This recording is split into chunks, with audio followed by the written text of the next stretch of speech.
from Fox 39 and your home team. Eyewitness News at 9 starts now. This year's Small Business Saturday may be the most important as many small businesses are hurting from the pandemic.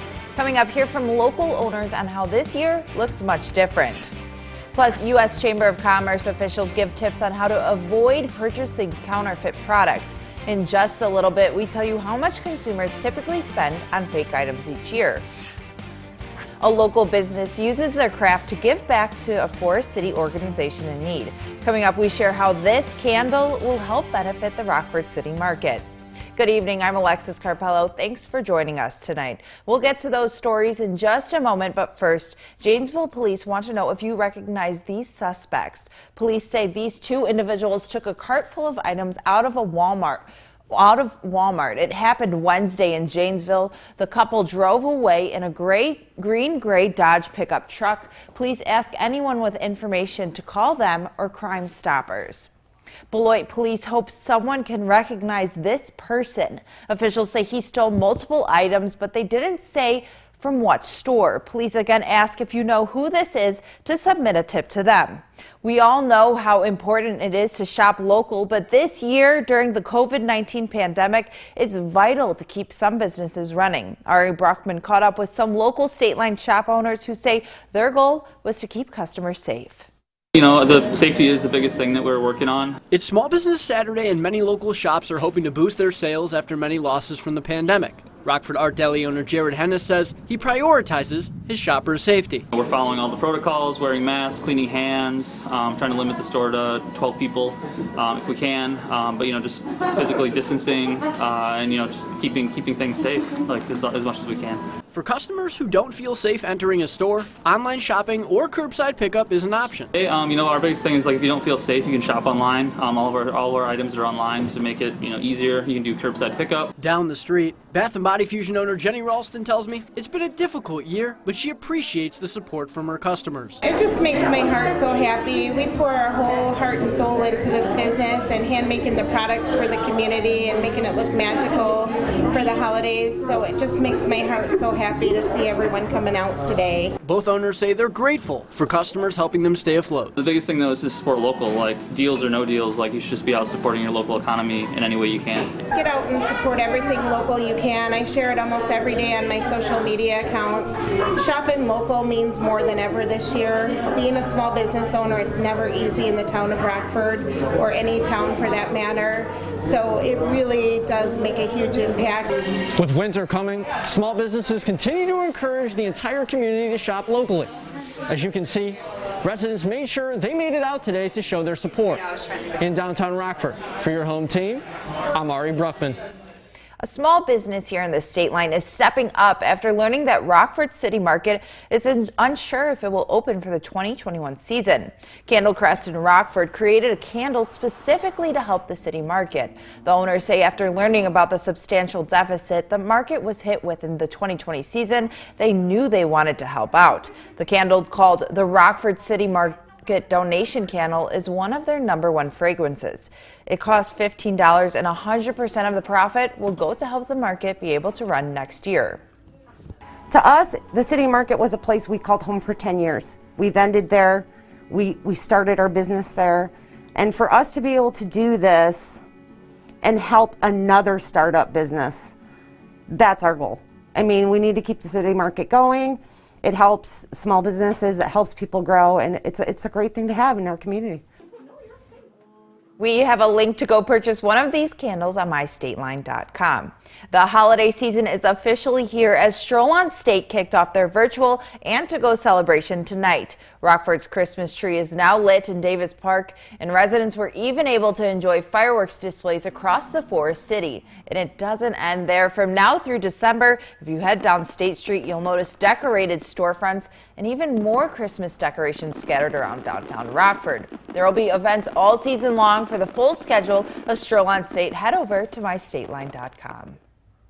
Now take a look at your screens. This was the line to get into Festival of Lights tonight. Hundreds of visitors trying to make their way to see the colorful displays. This is one state line tradition that didn't have to cancel because of the pandemic. They call themselves the original social distance event.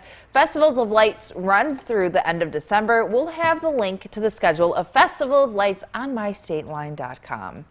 COVID-19 continues to spread across the state. Illinois health officials confirm over 7,000 new cases today. In the past 24 hours, 108 people have died from COVID. 6 deaths were from the state line. Those residents were from Stevenson, Ogle, and Whiteside counties. Over 5,000 Illinois residents are in the hospital across the state battling the virus. 1,211 patients are in the ICU and 686 are on ventilators. Illinois' 7-day rolling average now sits at 12.2%. Rockford Public Schools and Harlem School District are going fully remote on Monday. There are just a few in the state line who have decided to do remote-only instruction for the holiday season. Other districts like Meridian, 223, Oregon, and Dixon have already moved to remote-only instruction. Schools say they're following recommendations from local health departments. It's been a very unusual holiday shopping season. Deirdre Bolton says even during a pandemic, Black Friday sales are breaking records. Despite COVID-19 cases rising, some decided to flood stores in order to find sales. But the majority of Americans decided to take advantage of deals from the comfort of their own homes. The Mall of America is seeing far fewer customers compared to years past. And on Thanksgiving Day alone, online shopping reached a record-shattering $5.1 billion, up 21% from last year. Of those online sales, more people are shopping from their mobile phones, almost half coming from smartphones, another record. I'm done Christmas shopping. I did it all online with pickup like this. It's tremendous. Some of the most popular gifts so far, toys such as Lego sets, Barbies, and kid scooters. Top electronics, smart TVs, laptops, and Apple Watches. One oddity, the popularity of Netflix's Queen's Gambit has boosted sales for chess-related items by 300% compared to the previous month, according to online chess company Play Magnus Group. Some experts say no matter what you buy, do some local shopping, especially today. Small Business Saturday, there were people who just come in to shop for that purpose, to support their small business. And we're really grateful. We have a lot of customers that do that. Small businesses are the backbone of the U.S. economy. Nearly a quarter of them remain closed. The hardship is palpable. I just really encourage everybody to shop local as much as you possibly can, because you're not supporting companies with millions of dollars. You're supporting a mom and a dad and a child.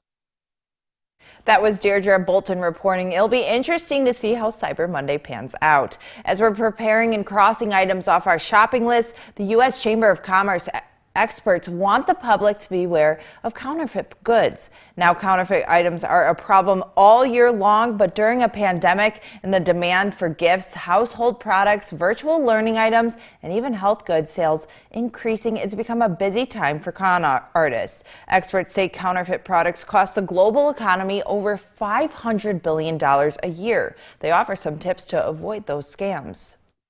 Trust your instincts. If it's too good to be true, it probably is, and usually a price point is a good marker of this. Secondarily, it's really important to insist on a secure transaction. So make sure when you're typing in any details, you're looking at that search bar at the top of the screen. You should see an S or the icon of a lockbox.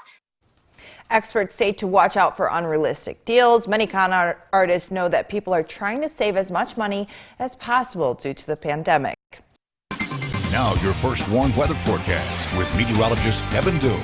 Let's start with a live look over downtown Rockford. We're actually after reaching the 50s today. Temperatures are still fairly mild considering the time of day. 52 degrees to be exact was the high today in Rockford. Much of the area actually reached the 50s. Several spots didn't quite make it, but did reach the upper 40s. Right now, temperatures are still in the 40s across most of the area. However, pretty good breeze out there is bringing wind chills down into the 30s. 45 is the current temperature here in Rockford. 42 out in Freeport. Down in the 30s in both Rochelle and DeKalb. Feels as though they're in the lower 30s with that wind. wind chill. However, we did see 50s, even 60s as far north as the northern plains, but we do have a cold front that is currently draping itself across the Montana and North Dakota, the northern borders there. And this front will eventually make its way across the state line later on tomorrow, and that's going to bring temperatures down into the 30s for Monday, and this will also kick off a change in the pattern of our jet stream. So over the past several days, our jet stream has been nice and strong, situated to our north. That's helping to keep things nice and warm, bring a lot of warm air up from the south, but our jet stream will sort of change direction and come down to our south, situate itself down to our south. The opposite effect will happen. It's going to pull a lot of cooler air down into the state line, and this pattern is going to hold as we head on pretty much through the entirety of this upcoming week, helping to keep conditions nice and cool in this part of the country. And this is going to be a very big change from what we've seen so far this month. So far, of the 28 days in November, only 5 of them were on the cooler side of normal. The other 23 were on the warmer side of average. And while we wait for this cold front to pass over, high pressure still dominates over the area. This is keeping conditions both dry and clear overhead. A bit more cloud cover will move in overnight tonight and through tomorrow morning. So this is going to leave us with about an even mix of clouds and blue sky by tomorrow afternoon. A lot of this cloud cover, though, will start to taper off through the day on Monday, leaving us with some mostly clear skies as we head on into Monday evening and eventually through the day on Tuesday as well. Temperatures tonight will drop down near freezing. Most of the area should stay just above freezing with gradually increasing cloud cover. This cloud cover will continue to increase through the morning. Like I said, by the afternoon, we'll be looking at a good mix of clouds and sunshine.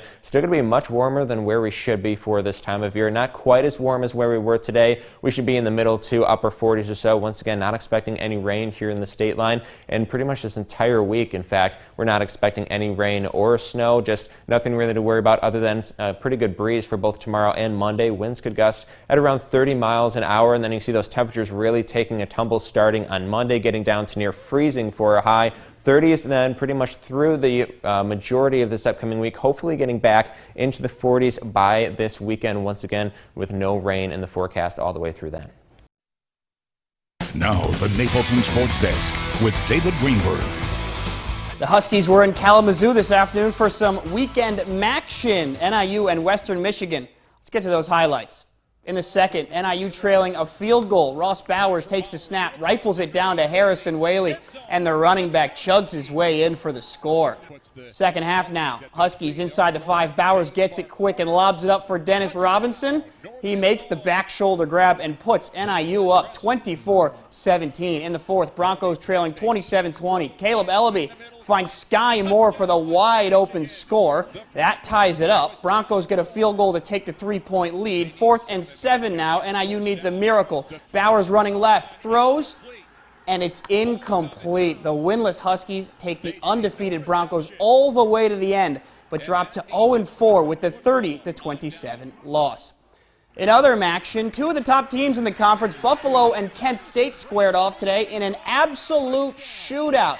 This one wasn't really that close thanks to one man, Buffalo running back Jarrett Patterson. Patterson was, I'm not even sure the words a monster does his performance justice. The junior rushed 36 times for 409 yards and 8 touchdowns. That ties the FBS record for most touchdowns in a game. No surprise the Bulls win this one big, 70-41. It was a big day for women in sports as Vanderbilt's kicker Sarah Fuller becomes the first female to play in a Power 5 college football game when she kicked off for the Commodores to start the second half against the Missouri Tigers this afternoon. Fuller is also a member of the Vanderbilt women's soccer team. She's definitely an inspiration for change.